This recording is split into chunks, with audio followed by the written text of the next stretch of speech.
And welcome back to Game Escape. I am totally snowed in today and figured I'd just make a video and update on my game room and talk about one of my favorite aspects of it, and that is my Daewoo SDTV. This is just a gem of a little TV, and it works so well with my setup here. Of course, you can see the wires all over the place. I'm not big on wire management. As I mentioned about a year and a half ago, have my X-Arcade stick. But, this Daewoo TV I purchased, I think at Best Buy. I think it was like $250 in the early 2000s, and it may have even been cheaper than that with a rebate or something. But it does such a nice job for this modest setup.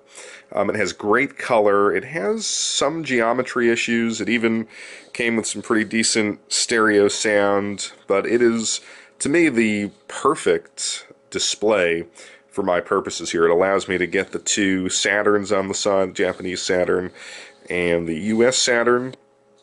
I'll turn it on a little bit later here in the video, let you see the color reproduction.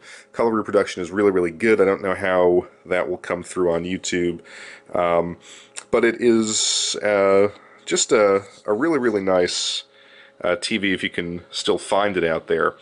The interesting story behind it is that I had moved a couple years ago, and in my old house, I had one of those big Sony, whatever they were called, Vega or Trinitron televisions, 27 inches, massively heavy, and I had packed up the moving truck and I just couldn't fit that in, so I just gave it away to somebody, and I was pretty depressed about that because that was a really, really nice TV. Of course, Sony, I think, made the best CRT TVs.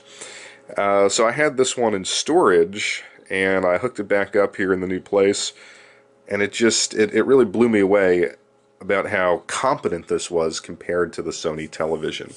But that's not all. I made another upgrade, so if I can get down here so you guys can see. I've added an old Pioneer receiver to the setup, and this was really one of the best upgrades that I've ever made.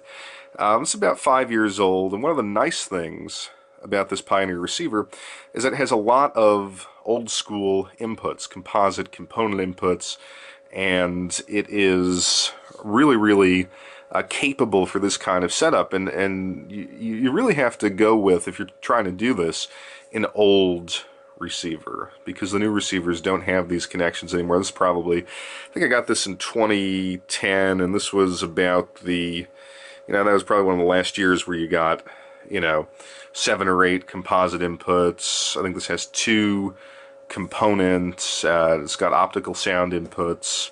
It also has 5 HDMI connections, but I'm just using it for the old school stuff, and it really is just one of the most significant upgrades. I mean, everything sounds absolutely awesome. I've got the GameCube plugged in. I've got both of the Saturns.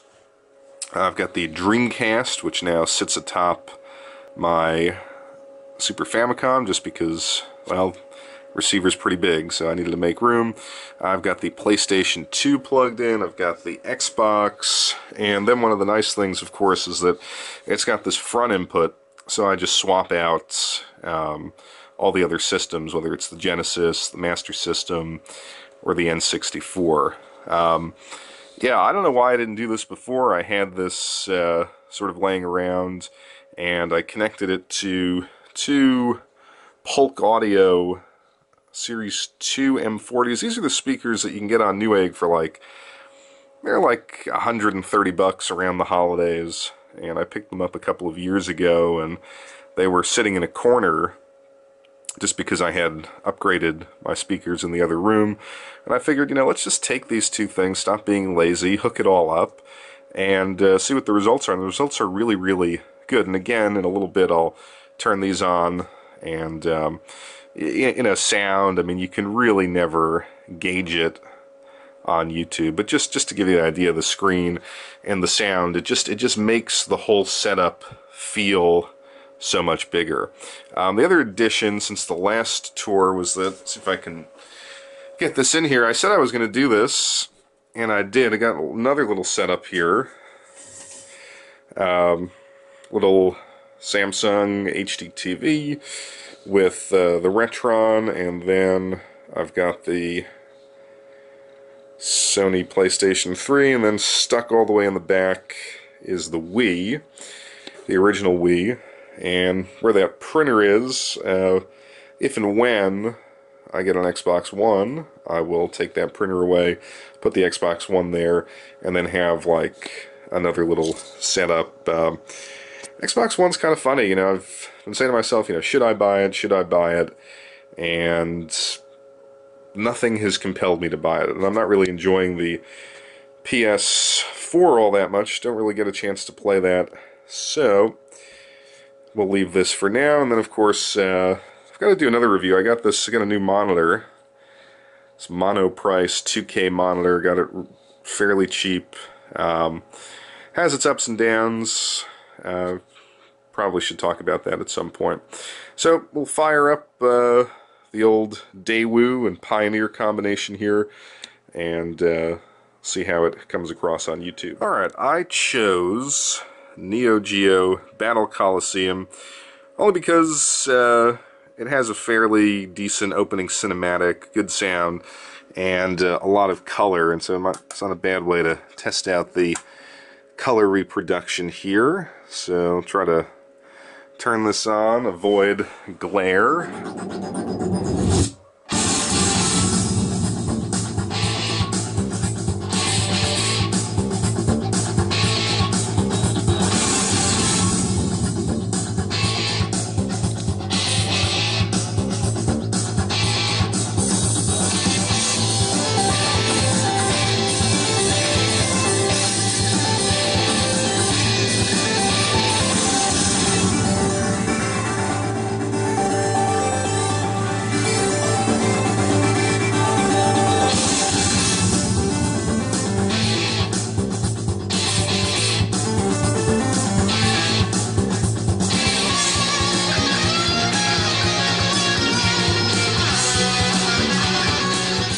Alright, so there you have it. The new additions to the setup, Pioneer receiver, and my old favorite, Daewoo CRT TV.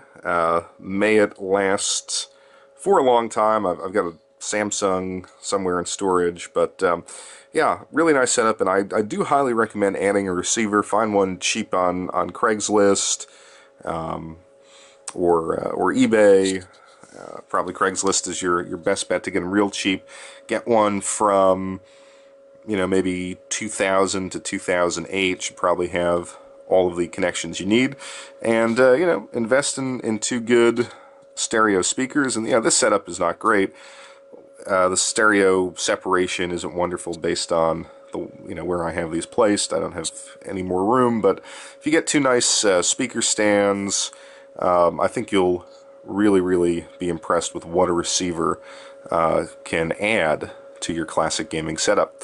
So I thank you as always for watching Game Escape, and I'll be back shortly with another video.